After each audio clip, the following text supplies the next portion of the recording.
আসসালামু আলাইকুম। আশা করি সবাই অনেক ভালো আছেন এবং সুস্থ আছেন। তো যে যেখান থেকে দেখতেছেন ভিডিওটা, সবাইকে অসংখ্য ধন্যবাদ। আপনারা যেভাবে আমাকে সাপোর্ট করতেছেন, আসলেই আমার অনেক ভালো লাগতেছে। তো যারা যারা চ্যানেলটি সাবস্ক্রাইব করে দিয়েছেন তাদেরকে অসংখ্য ধন্যবাদ। যারা এখনও দেননি তারা একটু প্লিজ চ্যানেলটি সাবস্ক্রাইব করে দেবেন। আপনারা হাটে বাজারে বা বাসা বাড়িতে বিভিন্ন জায়গা থেকে ছাগল ক্রয় করেন বাড়িতে লালন পালন করার জন্য। এই ক্ষেত্রে দেখা যাচ্ছে যে অনেক মানুষই কিন্তু প্রতারিত হয়ে থাকে বা মানুষকে ঠকানো হয় এই বলে যে ছাগল সুস্থ আছে, ভালো জাতের ছাগল, তারপর হচ্ছে ছাগলের দৈহিক গঠন ইত্যাদি সব কিছুই ঠিক আছে। তো দেখা যাচ্ছে যে ছাগলটা আপনারা বাড়িতে নিয়ে আসেন, তারপর হচ্ছে লালন পালন করেন কয়েকটা দিন বা কয়েকদিনের মধ্যে এমন সময় দেখা যাচ্ছে যে ছাগলটা অসুস্থ হয়ে পড়লো বা ছাগলটা সুস্থ নয়, কিন্তু আপনারা সেটা টের পাইলেন না, বুঝতে পারলেন না যে ছাগলটা অসুস্থ ছিল। তো আজকে মূলত সেই বিষয় নিয়ে আলোচনা করব যে আপনারা যে ছাগল কিনবেন তো সেই ছাগলটি আসলে সুস্থ আছে কি না। তো সম্পূর্ণ ভিডিওটি দেখতে থাকেন, আশা করি অনেক ভালো লাগবে। আর অবশ্যই আমাদের চ্যানেলের পাশে থাকবেন। তো আপনারা ছাগল লালন পালন করার জন্য যে ছাগল কিনবেন সেটি হচ্ছে আপনারা দেখে শুনে বুঝে এবং ভালো মন্দ বিচার বিশ্লেষণ করে তারপর ছাগল কিনবেন, না হলে কিন্তু পরবর্তীতে আপনার অনেক বড় লস হবে অথবা ঘাটতি হতে পারে।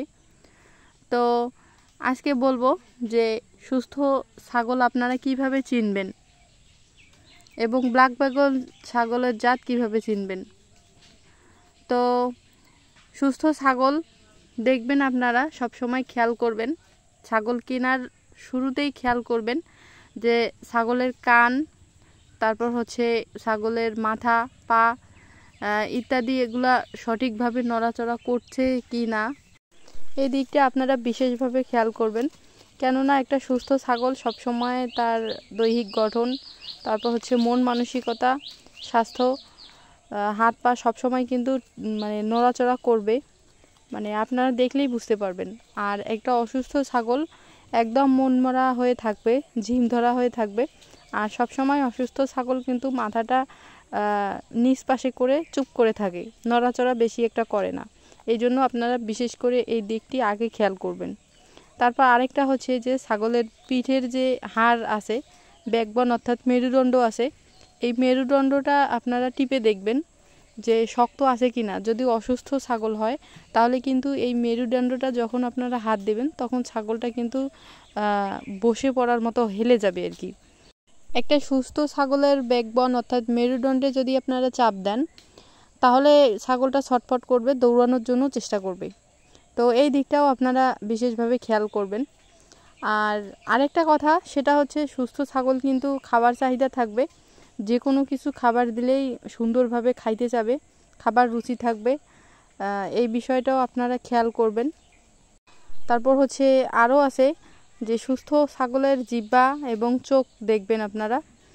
সুস্থ ছাগলের চোখ কিন্তু সবসময় জলজল করবে, চোখের রং বাদামি থাকবে, অনেক সুন্দর, একদম স্বাভাবিকের মতো থাকবে। আর অসুস্থ ছাগলের চোখ কিন্তু একটু ঘোলা ঘোলা ভাব হবে, আর অসুস্থ ছাগলের চোখ দিয়ে পানি পড়ার সম্ভাবনা আছে।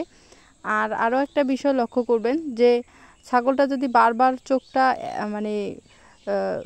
বন্ধ করে আবার খুলে, বন্ধ করে আবার খুলে, তারপর হচ্ছে যে ছাগলের চোখ দিয়ে পানি পড়ে আর চোখটা একটু ঘোলাটে হয়, তাহলে বুঝবেন যে ছাগলটার সমস্যা আছে, ছাগলটা অসুস্থ।